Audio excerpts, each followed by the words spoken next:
Bonsoir, bienvenue chez Dark Knight et des jeux. Ce soir, on va jouer donc à Mass Mystique. Donc, je vous ferai la prologue et une manche. Et chaque jour, je vous ferai des manches. Donc, je vous ferai la première manche aujourd'hui avec le prologue, qui va être, je vous la mettrai en vidéo. La prologue sera racontée par Allegreen, un très bon youtubeur, un très bon joueur de jeux de société aussi, je vous mettrai le son, comme ça vous écouterez la petite histoire, le prologue, il raconte mieux que moi. Et par contre, le jeu sera fait par moi, l'aventure sera faite par moi. Et donc, je vous ferai donc à chaque fois, donc aujourd'hui je vous ferai la première manche, et après je vous ferai les autres manches. Donc aujourd'hui, je vais vous faire donc la première manche, donc de ce qui se passe ici, et les autres manches je vous les ferai, donc je vous ferai deux manches à chaque fois. Aujourd'hui on va jouer la première et demain je vous en ferai deux de cette tuile et le lendemain d'après deux de cette tuile et on aura fini la première aventure donc de En fuite vers Abois-Boubourg. Mais avant de commencer donc l'aventure, je vais vous expliquer la mise en place, les héros que j'ai pris et à peu près tout ce qu'il faut pour que vous connaissiez à peu près le jeu, pour que vous soyez prêts avec moi à faire une nouvelle aventure donc de Mass Mystique. Donc je vais agrandir un peu la vidéo pour que vous voyez bien les figurines et pour vous expliquer à peu près qui j'ai choisi. Donc on va commencer par le chef. Donc j'ai pris Colin, notre chef Colin. Donc voilà la figurine. Je vais vous montrer sa petite fiche. Donc Colin, c'est un leader et un guerrier. Il a 2 dés d'attaque, 1 dé de défense, il a 2 en savoir et de base il a 2 de déplacement.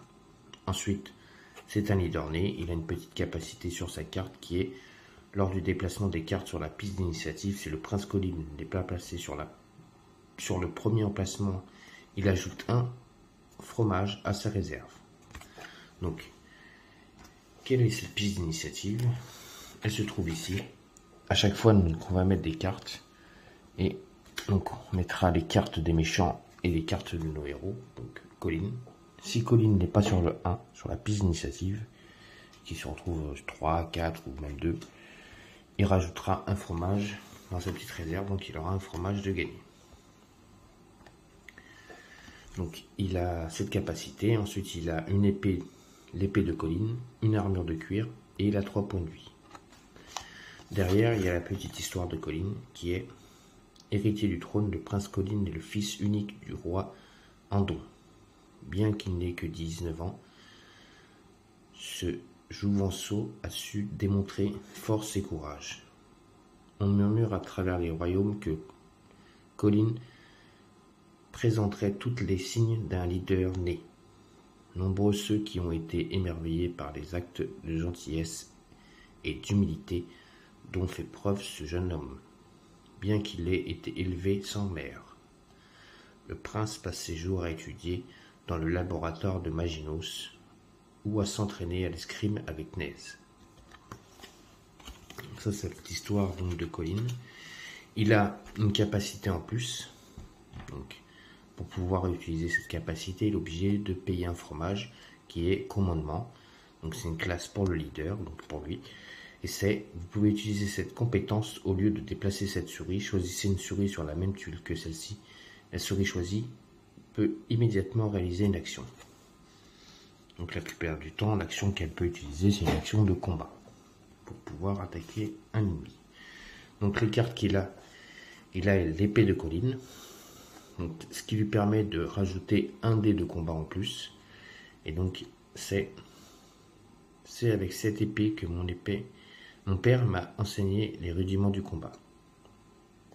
Donc prérequis, donc c'est bien l'épée pour Colin.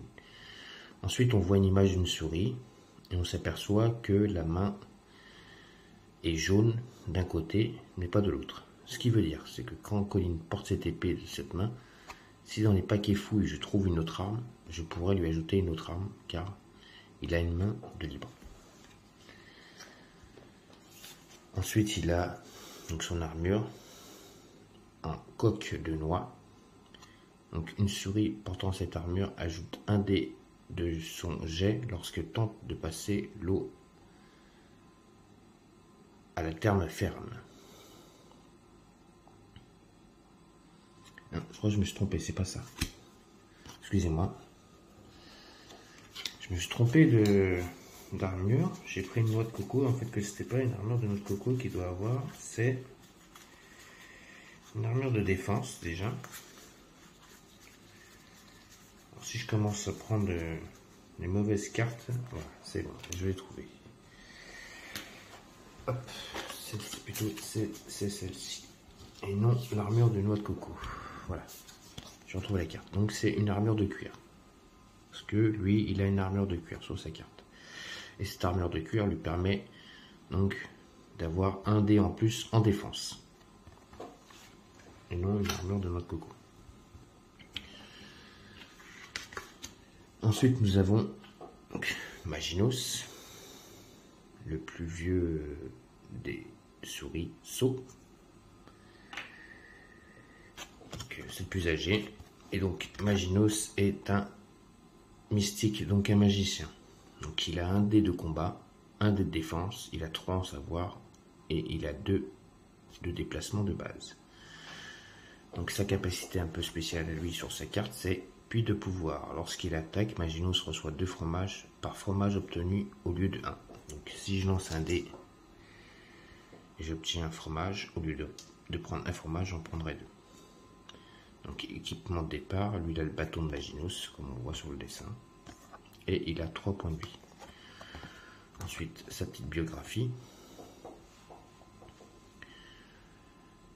Au premier temps des croisades, d'Arc Chronique, le roi Andon cherchait désespérément une manière de défier la horde de dragons.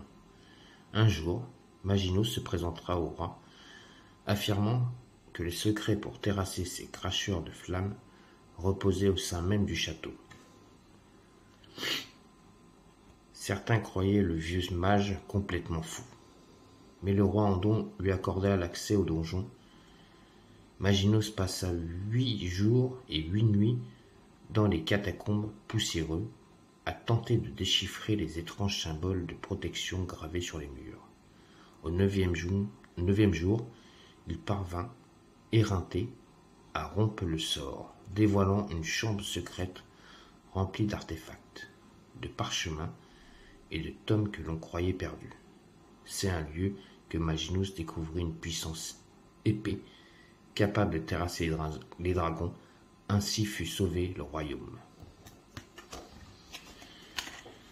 Donc voilà la petite histoire de Maginos. Donc il a une capacité spéciale. Donc pareil, il doit utiliser un fromage pour pouvoir l'utiliser. Vous pouvez utiliser cette compétence au lieu de l'action de combat normale de cette souris. Choisissez un ennemi sur la même tuile que cette souris. Cette souris attaque à distance l'ennemi. Choisissez la valeur de combat de l'attaque est égale à la valeur de savoir de cette souris. Donc il peut l'utiliser sur lui ou sur une autre souris. Et donc la souris utilisera plutôt son savoir que ses dés d'attaque, sachant que Maginos lui a un dé d'attaque. Je pense qu'il va plus l'utiliser sur lui parce qu'il a 3 en savoir, comme ça il pourra utiliser 3 dés d'attaque. En sachant que son bâton lui permet de faire des attaques à distance. Donc en lançant des dés, il faut qu'il tienne des arcs. Donc son bâton lui permet de lancer 2 dés pour essayer de faire des touches.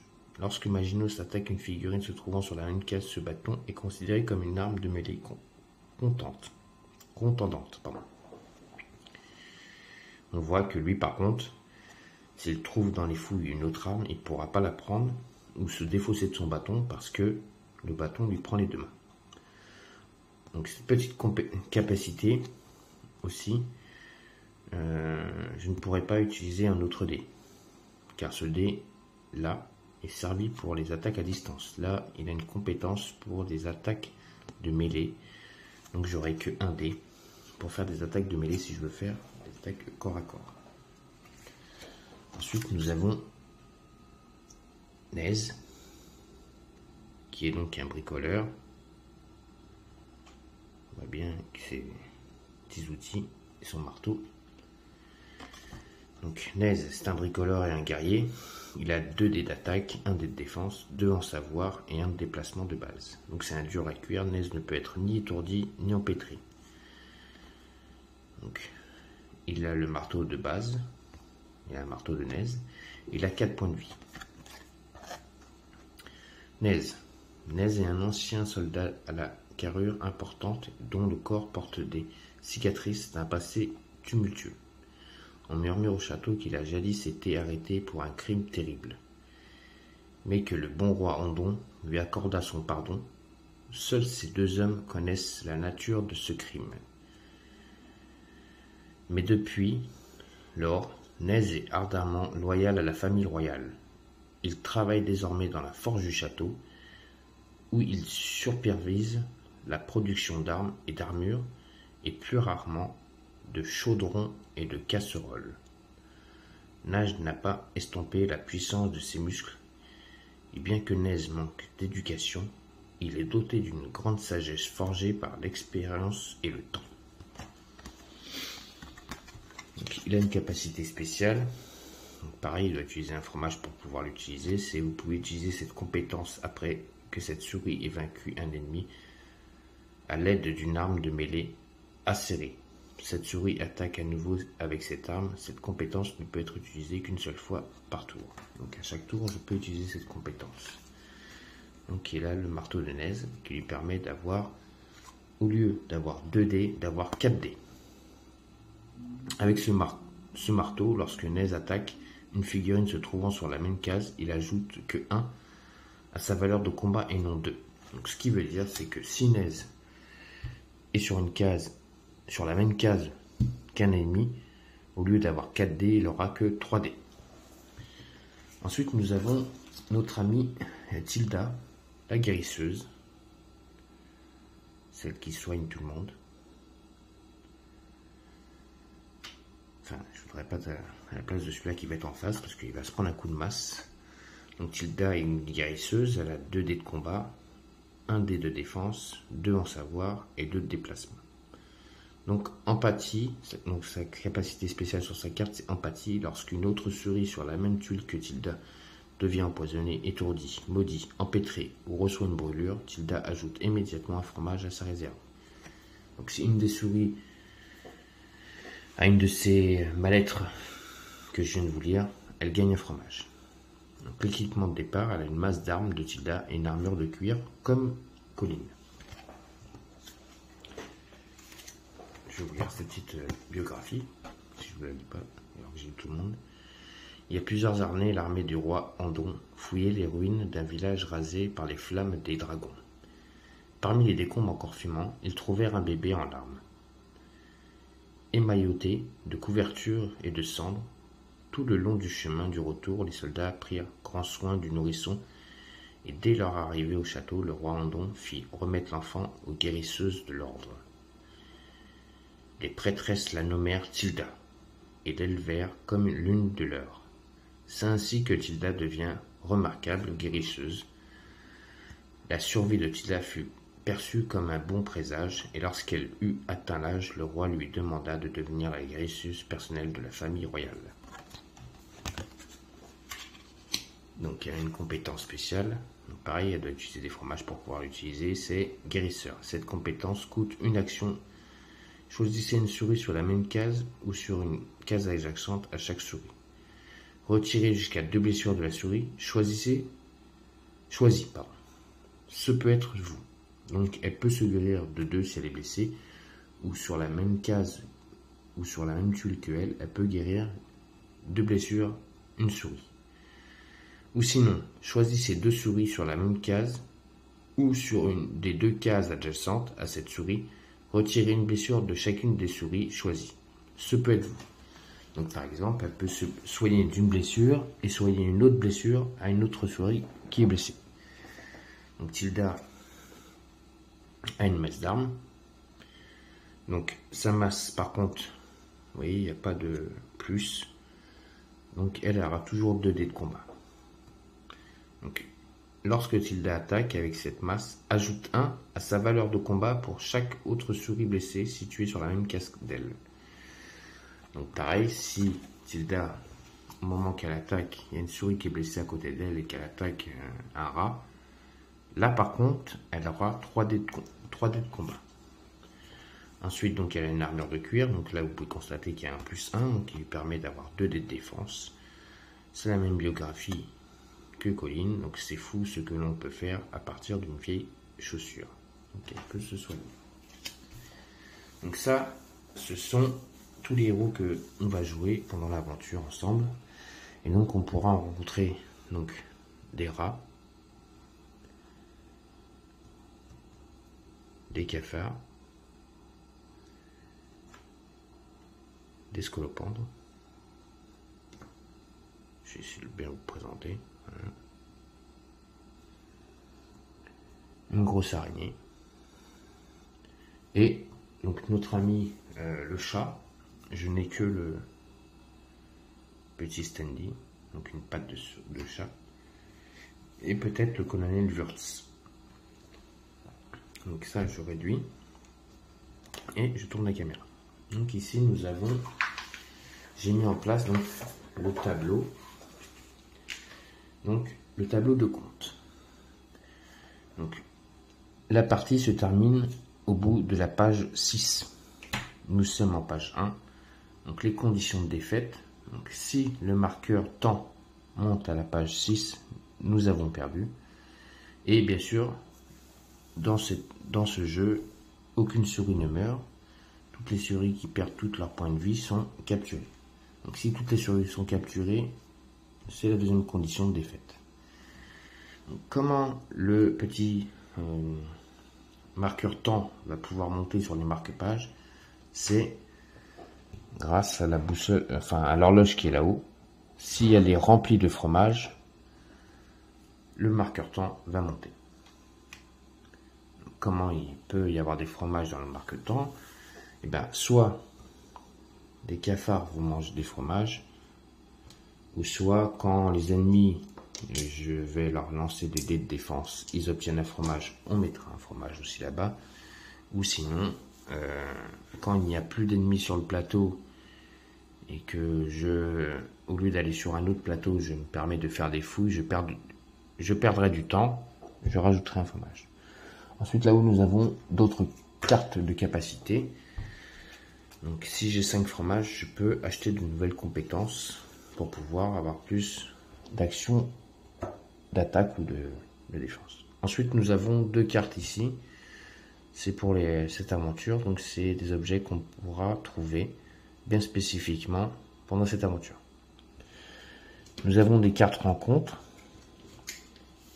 Dans certaines rencontres où il y a déjà des rencontres, donc on ne tirera pas de cartes. Mais, je vais vous montrer celle-là du fond, par exemple. Si je remplis la case de fromage, on prendra l'attaque surprise. Donc on pourra rencontrer soit une araignée, soit ce qu'on rencontrera. Je vais remélanger. On peut rencontrer une araignée ou un scolopendre, ou encore 5 rats. Tout dépend de ce qu'on peut rencontrer. Nous avons un gros paquet de cartes, donc fouilles. Je vais le mélanger puisque j'ai mis l'armure de noix de coco dessus. Donc c'est des cartes où sur les tuiles nous allons essayer de trouver des objets, donc faire des fouilles. Et donc pour pouvoir obtenir ces objets, je lancerai un dé. Et si j'obtiens une étoile sur le dé, je pourrai aller chercher donc une carte. Donc ça, ce sont les petites cartes donc, que nous allons mettre sur le plateau donc du compte, donc sur la piste d'initiative. Donc on aura Colin, Tilda, Nez, Maginos et donc les ennemis qu'on peut rencontrer. Donc on peut rencontrer des cafards, comme je vous ai dit, des rats guerriers, le capitaine Wurtz, une autre araignée beaucoup plus puissante, le charme de Vanestra. Voilà. Notre grand ennemi du jeu et de cette aventure, contre qui on va se battre. Donc on va se battre contre Vanestra. Donc nous allons pouvoir nous battre contre un Sculpter Clash, donc c'est un scolopendre, beaucoup plus puissant que le scolopendre normal. Le dard de Vanestra, l'appel de Vanestra, la toile de Vanestra, les rats d'élite guerrier, le scolopendre, voilà, Brody, et donc une nouvelle carte de Brody. Donc vous avez plusieurs cartes, donc comme vous avez pu marquer, Brody, ou les cartes de Vanestra, car il y a certaines cartes, elles ont des capacités spéciales où ils sont beaucoup plus forts et donc ils font plus de dégâts. Ensuite ici, je vais retourner la caméra, je vais remettre en petit les pions pour l'aventure, les fromages, donc que les héros vont gagner ou que les ennemis vont nous prendre, et ici donc les points de vie, donc les cœurs, ou quand on est empoisonné. Et donc nous avons d'autres jetons qui sont ici pour tout ce qui est empêtré, brûlé ou étourdi. Donc voilà, donc nous allons faire la première partie donc de ma scène mystique. Donc la première partie donc de l'histoire qui s'appelle En fuite vers Abois-Bourbourg. Mais avant de commencer l'histoire, donc je vais vous mettre une petite vidéo. Donc l'histoire donc du prologue qui va être raconté donc par Allegrine. Je pense qu'il la raconte mieux que moi. Et écoutez-la. Et surtout, c'est un très bon youtubeur. Si vous voulez vous abonner pareil à sa chaîne, abonnez-vous à sa chaîne. Moi je me suis abonné à sa chaîne, il fait de super vidéos et il joue à ma scène mystique. Donc si vous voulez vous abonner pour voir les différences entre lui et moi et peut-être les erreurs que je vais commettre que lui n'a pas commis, ben comme ça vous pourrez me laisser des commentaires pour que je puisse les modifier. Donc, je vous laisse en compagnie donc de Allegrine pour le petit prologue de l'histoire. A tout de suite.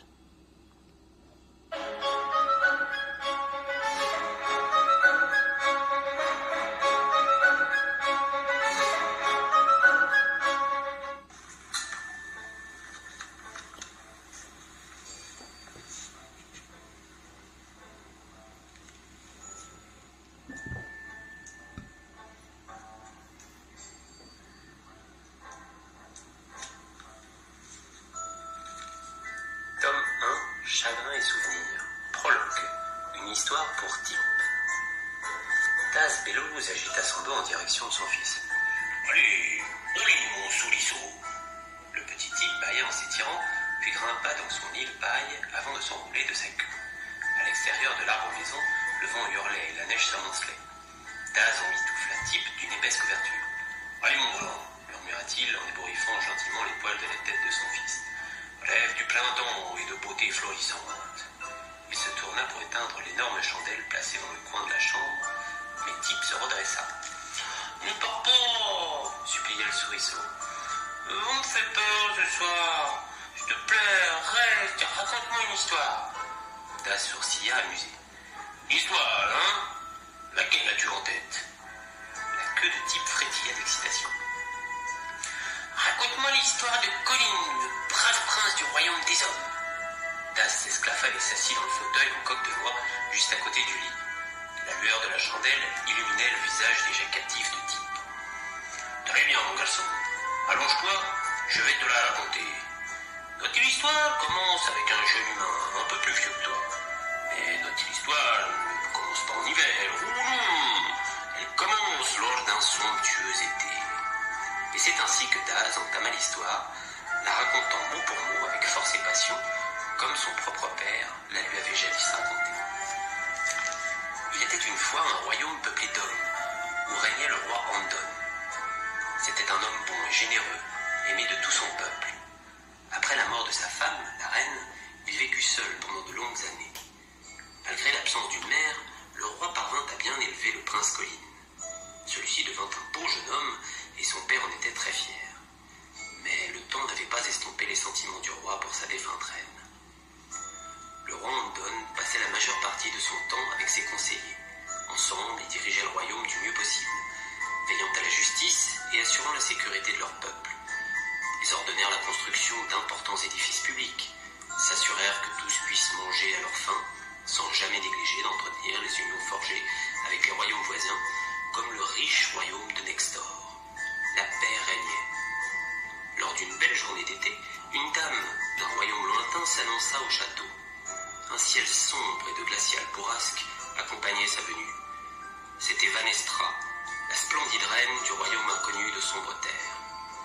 Suivie d'un contingent de plusieurs centaines de soldats revêtus d'armures de jet, elle était également accompagnée de l'ami de longue date du roi Andon, le capitaine Wurst. Reconnu pour son visage pointu et sa moustache curieusement recourbée, Wurst affirma avoir rencontré la reine durant ses voyages. Et c'est son insistance qui avait décidé Vanestra à venir rencontrer le roi. La visite de Vanestra sembla grandement apaiser la mélancolie du roi Andon, et tout ce château lui en était reconnaissant. Mais à peine 15 jours après son arrivée, le roi Andon proclama son amour pour Vanestra. Son fils et ses conseillers en furent fort troublés. La semaine suivante, le roi annonça au royaume son intention de l'épouser. Ceci les troubla davantage. De sombres jours suivirent l'annonce du mariage. Le roi Andon tomba rapidement malade. Au départ, il n'était affligé que de fatigue et d'une toux râpeuse. Mais rapidement, il perdit ses couleurs et devint incapable de quitter son lit. Tilda, la guérisseuse du château, usa de tout son savoir. Mais aucun remède, aucune décoction ne put soulager le roi. Résignée, elle ne cessait de penser. « Tout ceci est bien étrange. » Plus son état se détériorait, et plus le roi peinait à diriger son royaume depuis sa chambre. C'est ainsi qu'il commença à confier la régence du royaume à Vanestra. La reine sombre mit le capitaine Wurst à la tête des gardes royaux, et ce dernier remplaça la majorité de la garnison par les cruels soldats de Vanestra. Ils intimidaient et brusquaient sans cesse le personnel du château.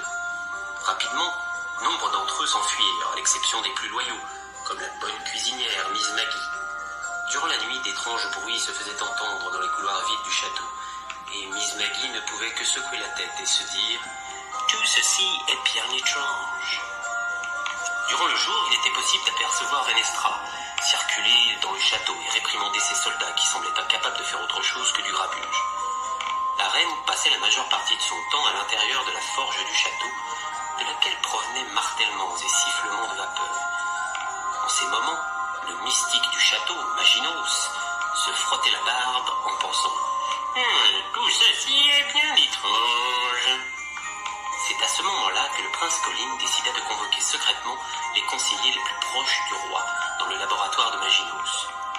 L'imposant bricoleur Nez Bellows, récemment expulsé de la forge où il avait travaillé durant de nombreuses années, était présent. Tilda, la guérisseuse, ainsi que Maginos lui-même, étaient également là. Ce dernier était d'ailleurs au service de la famille de Colin depuis plusieurs générations. Tous ensemble, les quatre, élaborèrent un plan pour renvoyer Vanestra et ses sbires vers les terribles terres d'où ils étaient venus. Malheureusement, ils manquèrent de temps. Les portes du laboratoire éclatèrent avec fracas.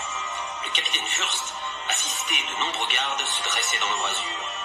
Les quatre comparses furent immédiatement arrêtés pour complot contre le roi. Un sourire cruel orna les lèvres du capitaine Wurst lorsqu'il les jeta dans le donjon du château avec les pires crapules du royaume. Une fois livrés à eux-mêmes, seul Maginos ne semblait pas découragé. Il joignit ses doigts de manière étrange, emplit son corps d'air et souffla dans ses mains, produisant un sifflement aigu. Quelques minutes plus tard, Mips, le familier de Maginos, répondit à l'appel.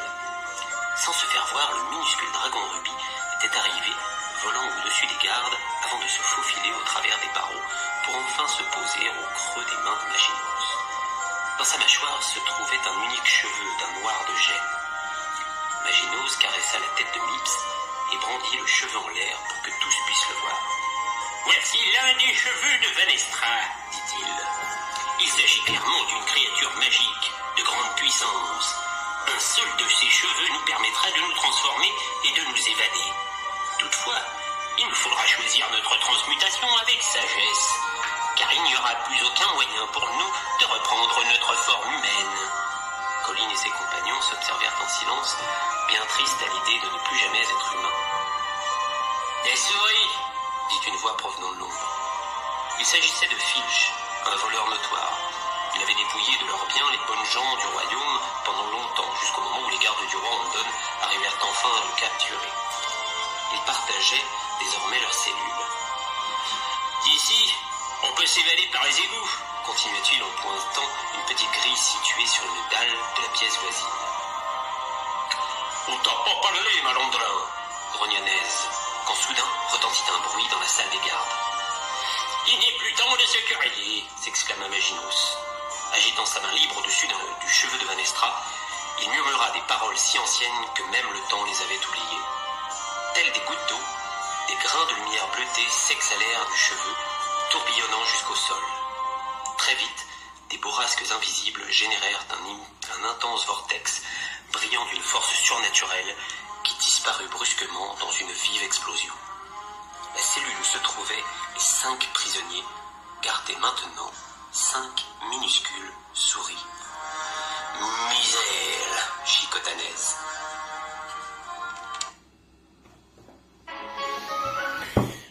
Et voilà.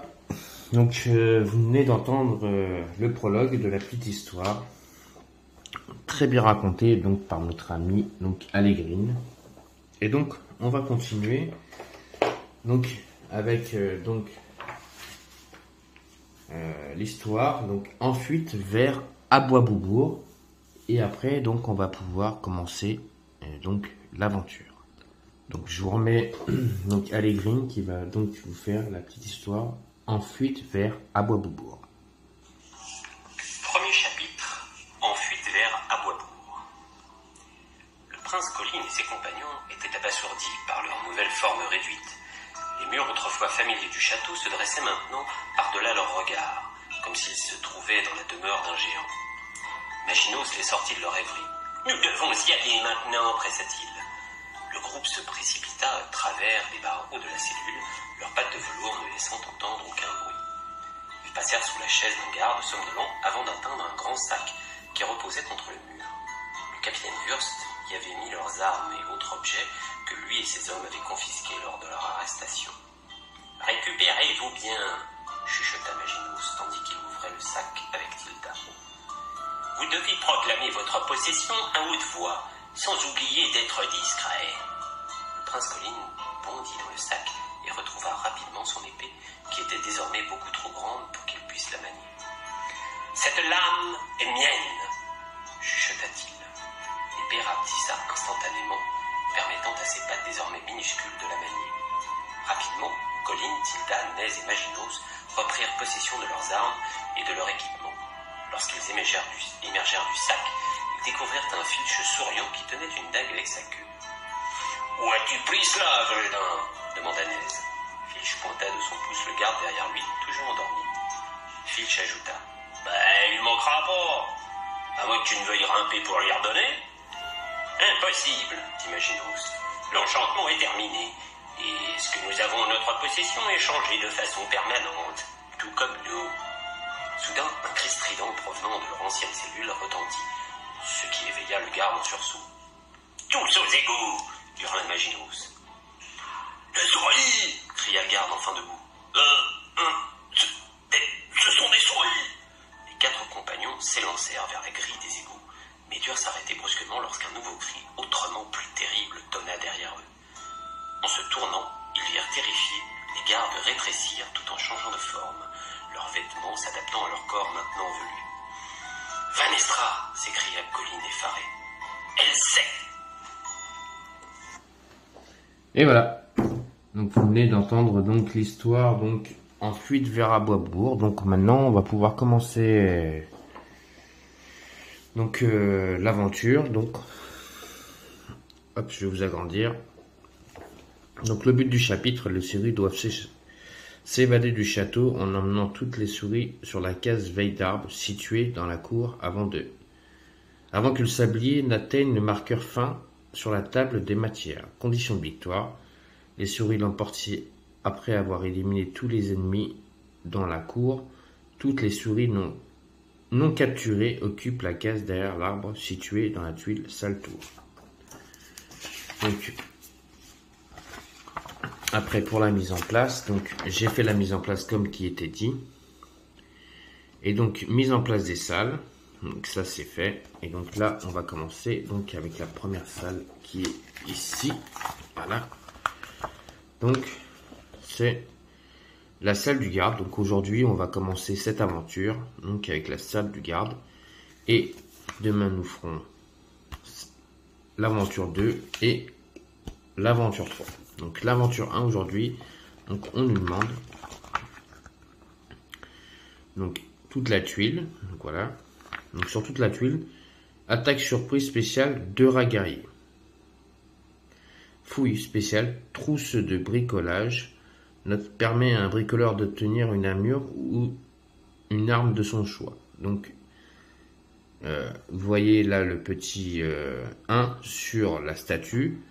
Donc hop, je tourne la caméra. Sur cette statue, ici, on pourra aller faire une fouille pour essayer de trouver, donc, comme je vous ai dit tout à l'heure, la carte que j'ai mis en place ici. Cette carte-là, donc la carte du trousse du bricoleur. Et donc, on doit placer maintenant des rats. Alors, s'il y a une attaque spéciale surprise, donc par rapport, donc, alors là, je vais réduire le truc. Donc, aux fromages qui seront ici, s'il y a une attaque spéciale, donc ça sera des rats guerriers. C'est pour ça que là, sur ce premier tour, je ne tire pas de carte. C'est le chapitre qui m'explique que donc, si on doit faire une rencontre spéciale, on rencontrera des rats. Donc, par contre, quand on rentre de la salle, donc on doit s'échapper par les égouts. Et donc, dans la mise en place, on nous dit de placer 3 rats, donc de placer 3 rats sur la tuile. Et donc ça sera donc les 3 premiers ennemis qu'on va combattre. Donc il y a un rat ici, un rat ici et un rat ici. En sachant que je les ai mis là parce que, hop, je vais vous faire montrer, il y a des petites pattes. En sachant qu'une case, je vais agrandir pour que vous voyez bien la première tuile parce que c'est celle-là qu'on va jouer aujourd'hui. Hop. En sachant qu'une case, quand la figurine est de cette taille-là ou la taille d'un cafard, comme les héros, sur une case on peut mettre 4 souris. Quand la figurine est très grosse, on peut mettre qu'une figurine. Donc la mise en place est prête. On va commencer à jouer. Mais avant de jouer, hop, on va retourner ici. On va prendre donc Colline, Tilda, Nez, Maginos et on va aller chercher donc les rats guerriers. Et les rats guerriers ont une capacité spéciale. Donc eux, ils ont 2 dés d'attaque et 2 dés de défense. Et ensuite, ils sont, hop là, ils sont agressifs. À la fin du tour de ces rats guerriers, interchangez cette carte avec celle qui la précède sur la piste d'initiative, s'il y en a une. Donc, si à chaque tour qu'on aura fait, les rats guerriers vont monter d'un cran à chaque fois. On mélange. Donc chaque tour c'est d'abord 1, 2, 3, 4, 5. Dès que les 5 cartes ont été jouées de la piste d'initiative, les rats guerriers monteront d'un cran, à chaque fois d'un cran. Donc 1, 2, 3, on coupe. Et voilà. Donc maintenant on va savoir si le prince Colline va obtenir un fromage tout de suite ou pas. Donc là, les premiers attaqués, ce seront les rats guerriers. Donc les rats guerriers, de toute façon, automatiquement, ils seront toujours sur la même case, donc ça sera toujours eux qui joueront en premier. Ensuite, donc, nous avons Colline. Colline est en deuxième, comme je vous expliquais tout à l'heure. Colline obtient son petit fromage parce qu'il n'est pas premier sur la piste d'initiative. Ensuite, après, nous aurons Nez qui va jouer, Tilda et Maginos. Donc, on va faire la première partie de cette aventure. Et donc, ce sont les rats qui jouent en premier. Donc, ils ont un déplacement. Donc, on va savoir de tout de suite en lançant le dé. Donc, les 3 rats vont jouer en premier. Et on va savoir combien ils se déplacent. Donc, le premier se déplace donc de... Hop. Si ça veut bien faire le point. Voilà, de 3. En sachant qu'il ne peut pas rejoindre les 4 souris. Parce qu'il y a déjà dans la case 4 souris. Donc, il va se déplacer de 1, lui. Et il va faire une attaque. Et il attaque toujours la souris la plus haute sur la piste d'initiative. Donc le rat, lui, il attaque donc Colline. En attaquant Colline, Colline a 2 dés de défense, mais lui, il a le rat 2 dés d'attaque. Donc d'abord, on fait les attaques et après, on fait les défenses. Je vais réduire pour que vous voyez les jets de dés. Donc sur les attaques, donc voilà, le rat a lancé 2 attaques, il a obtenu 2 flèches. Automatiquement, celui-là, il rate son attaque. Hop là, j'ai agrandi trop vite. Ensuite, le deuxième là-bas, je vais lancer un dé. Et j'obtiens un 1. Et là, 1 et... ils prennent un fromage. Donc sur la piste d'initiative, tout à l'heure je vous ferai montrer... Enfin, sur la piste d'initiative. Sur l'horloge, ils obtiennent un fromage. Donc le premier avance de 1 case. Enfin, le deuxième, parce que le premier, il a déjà joué. Le troisième, il fait... 3. Donc il se déplace de 3. 1, 2, 3. Et il ne peut pas attaquer. Autour donc de nos héros. Donc c'est à Colline. Donc Colline qui est là. Donc hop, Maginos va se pousser. Maginos, on va le mettre là. Alors, Maginos, ce sera le dernier attaqué. Donc Maginos, on va le mettre en dernier. Après c'est Nez, Tilda et Maginos. Voilà. Ils sont dans l'ordre. Donc Colline, comme lui c'est le premier à attaquer, donc il va faire son attaque. Donc il a 2 dés d'attaque, plus son épée qui lui donne un 3e dé. Donc, je vais essayer, je réduis encore une fois pour attaquer. Il faut que j'obtienne donc, je vous montre, des épées.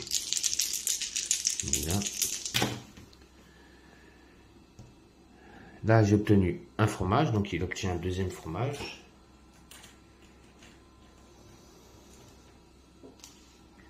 Voilà, ça, ce fromage a été utilisé. Et ensuite de ça, il a obtenu un bouclier, donc qui sert à rien. Et il a une touche. Les rats ont 2 dés pour se soigner, donc il faut que j'obtienne 2 boucliers. Si je n'obtiens pas de bouclier, le rat est sauté. Le fromage... Et voilà, le rat n'obtient aucun bouclier, mais par contre, il obtient 2 fromages. Donc, je mets 2 fromages sur la piste d'initiative. Sur l'horloge, plutôt. J'ai envie avec la piste d'initiative. Et donc, il n'a pas réussi à se défendre, mais il a mangé déjà 2 fromages. Ce rat-là nous a fait très mal, parce qu'il a déjà mangé 3 fromages. Donc, lui, il est mort. Il a déjà mangé 3 fromages, il me reste 3 fromages.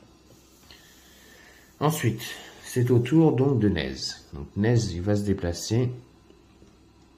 Et il faut qu'il se déplace pas sur la même case que lui, sinon sa capacité va ne pas lui permettre d'avoir 4 dés, mais d'avoir 1 dé.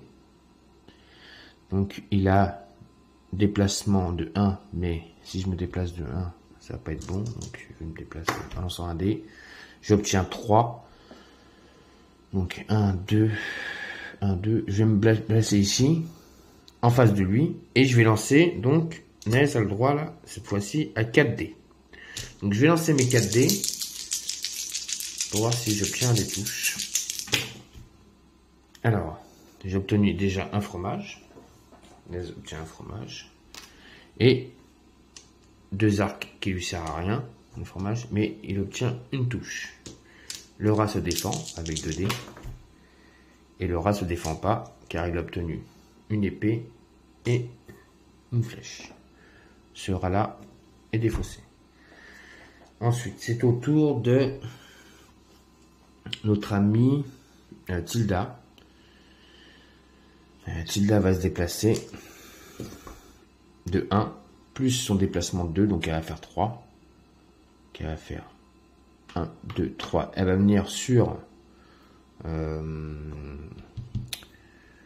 la statue en acier et elle va lancer un dé pour essayer d'obtenir le toit, pour faire la fouille, pour essayer d'obtenir la trousse du bricoleur. On y va. Ah, c'est réussi. Hop, je vais vous faire montrer. Hop, la petite étoile qui est là. Elle trouve la trousse du bricoleur et cette trousse donc va au bricoleur, donc il va à Neige. Elle lui donne comme elle est à côté de lui, donc elle lui donne la trousse. Ensuite, en sachant que là j'ai trouvé ça, mais si une autre souris veut faire une fouille, elle peut. Hein. N'importe quelle souris peut fouiller. Hein. Il n'y avait pas que la trousse du bricoleur ici. Hein. Donc si vous voulez faire des fouilles, vous pouvez. Hein. Vous lancez un dé, vous faites des fouilles.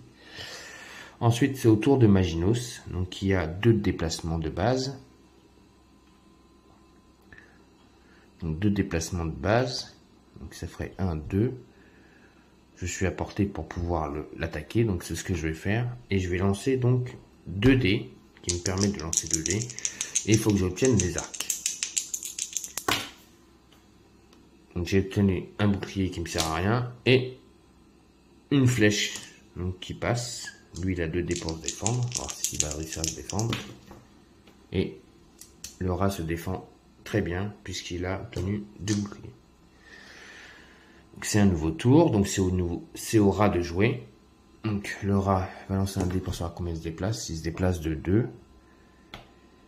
Et là, donc en se déplaçant de 2, il a face à lui Maginos. Là, il n'attaque plus sur la piste d'initiative, mais le rat qui est en face de lui. Comme les souris sont un peu éparpillées, le rat va attaquer donc Maginos. Donc il attaque avec donc 2 dés. Et il obtient une touche. En sachant que Maginos a que 1 dé de défense, donc il faut à tout prix un bouclier. Allez, mon petit coco. Non, il obtient lui un fromage. Donc je prends un fromage pour Maginos et je mets un dégât à Maginos. Donc Maginos a été touché une fois, en sachant que Tilda pourra le soigner de toute façon. Donc c'est au Prince Colline d'avancer. Le Prince Colline a 2 déplacements. 1, 2. 1, 2, il pourrait venir à côté. Oui, il se déplace avec ses déplacements d'origine sans lancer mon dé. Je lance mes 3 dés d'attaque. Et donc ça ne fait pas de touche. Là, j'ai réussi à faire une touche. Le rat va se défendre. Je lance 2 dés. Et le rat se défend. Ensuite, c'est au tour de Neige. Neige, il peut se déplacer de 1. Oui. Mais il va se déplacer de 1 pour être en face. Et va lancer 4 dés. Comme il n'est pas sur la même case que le rat, donc je peux utiliser 4 dés pour essayer de le dégommer. Allez, on y va. J'obtiens encore un fromage. Et donc 2 dés qui servent à rien. Et il a une touche. Donc, le rat se défend avec 2 dés. Pas réussir à l'avoir celui-là, c'est pas possible. Et le rat se défend. Il a obtenu un bouclier. Ensuite, c'est à Tilda de jouer. Donc, Tilda va se déplacer, elle a 2 déplacements. 1, 2, elle vient à côté donc de notre amie Neige. Elle a 2 dés d'attaque. Et lorsque Tilda attaque une avec cette masse, ajoute 1 à sa valeur de combat pour chaque autre souris blessée située sur la même case qu'elle. Je vais peut-être lancer un dé pour qu'elle avance, parce que si je viens à côté de là, je pourrais lancer 3 dés. Donc je vais plutôt lancer un dé de déplacement. En fait, je reviens un peu en arrière. Tac, tac, tac. Elle était là. Donc elle a 4 de déplacement. Elle vient avec eux. Sur la même case. Parce que c'est une case où on peut être 4. Et elle va lancer, parce que comme en sachant que Maginos s'est blessé, elle peut lancer 4 dés. 3 dés, pardon, excusez-moi. Elle lance sa masse dans la mâchoire du rat et elle le touche pas. Elle le touche pas, mais elle obtient 2 fromages. Ensuite, c'est à notre tour de Maginos d'attaquer. Alors Maginos, il n'a plus de dés, à part si je me déplace pour pouvoir lui faire une attaque et obtenir 2 dés. C'est ce que je vais faire. Donc il a un déplacement de 2. Donc je vais faire 1. Voilà, je vais me déplacer de 1 pour être à portée pour pouvoir faire une attaque de magie. On y va. Et j'obtiens une touche. Autour du rat de se défendre. Et le rat se défend pas, il a obtenu une épée. J'ai carrément mélangé le dé. Voilà, une épée. Et par contre, il nous prend un fromage. Donc maintenant, si je vous montre vite fait un peu le cadran. Donc voilà. Hop, je vais agrandir. On a déjà mis 4 fromages. Il nous reste 2 fromages avant d'avoir une attaque surprise. Et d'augmenter ici le temps. Donc le rat n'a pas pu se défendre, le rat est vaincu. Quand ça se passe comme ça, on défausse le rat ici. Donc on monte nos amis. Et donc c'est un nouveau tour. Il faut à tout prix que au dernier tour de Maginos, tout le monde soit sur cette case. D'accord ? Donc c'est au tour de Colin qui a 2 de déplacement. Bah, Colin de toute façon il va faire 1, 2. Il a réussi à se déplacer. Donc je vous montrerai la case après. C'est au tour de Nez. Bah, Nez il va se déplacer aussi. Il va venir dessus. Mathilda elle aussi.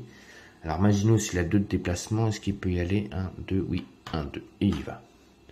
Comme ça je ne rajoute pas de fromage. Donc voilà. Donc là par contre on tourne la tuile. Et on arrive donc sur une tuile avec de l'eau. Et donc demain, je vous ferai... Hop, je vais agrandir. Donc la deuxième partie, la deuxième manche qui est les égouts. Donc on aura une fouille spéciale dans l'eau à faire pour essayer de trouver donc, le filet hameçon. Et règle particulière. Quitter les égouts avant qu'une souris ne puisse faire une action, explorer sur une case sortie pour quitter la... Hop là. C'est la suite. La tuile des égouts. Toutes les autres souris doivent être du même côté de l'eau pour que la souris puisse explorer. Donc, il faut à tout prix faire une exploration dans l'eau pour pouvoir trouver l'hameçon. Sinon, on ne peut pas quitter l'eau en fait. Tant que je n'ai pas trouvé cette carte, je ne peux pas quitter l'eau. C'est celle qui va me permettre de pouvoir lancer un hameçon pour pouvoir grimper là et pouvoir me sauver. Ensuite, voilà. Et puis là, par contre, dans cette nouvelle aventure, je tirerai une carte rencontre pour savoir qu'est-ce qu'on va rencontrer comme ennemi. Donc voilà, c'était une première aventure, donc avec les petites paroles de Allegrine qui vous a raconté un peu l'histoire. Donc maintenant, toutes les missions, tout ça, c'est moi qui les ferai. Je voulais juste vous faire écouter un peu l'histoire racontée par Allegrine parce que je la trouve super magnifique comment il la raconte. Et donc on continuera l'aventure donc de Mass & Mystic, donc la deuxième aventure donc, qui est les égouts. On fera les égouts et on fera aussi les tunnels sous la cuisine. Donc, à partir des égouts, quand on arrivera ici, on arrivera sur les tunnels de la cuisine. Ce sera mes 2 prochaines aventures donc de Mass & Mystic qu'on fera ensemble. Donc j'espère que déjà cette première vidéo vous a plu. J'ai voulu changer un peu ce soir de jeu, vous faire montrer un nouveau jeu. J'espère que ça vous a plu. Si vous avez aimé, un petit pouce. N'oubliez pas, laissez-moi des commentaires si j'ai commis des erreurs. Sinon, continuez à vous abonner à ma chaîne. Je suis très content. Aujourd'hui, j'ai 53 abonnés. J'espère que ça va continuer à monter. Je remercie énormément tous les abonnés qui se sont déjà abonnés à ma chaîne. Merci énormément. de me faire confiance, de vous être abonné à ma chaîne, ce qui me permet et qui me prouve de dire que je peux continuer de faire ce que je fais. Merci beaucoup encore. Et donc je vous souhaite à tous et à toutes une bonne fin de soirée sur la chaîne Dark Knight et des jeux, et je vous dis à bientôt pour de nouvelles aventures de ma scène mystique.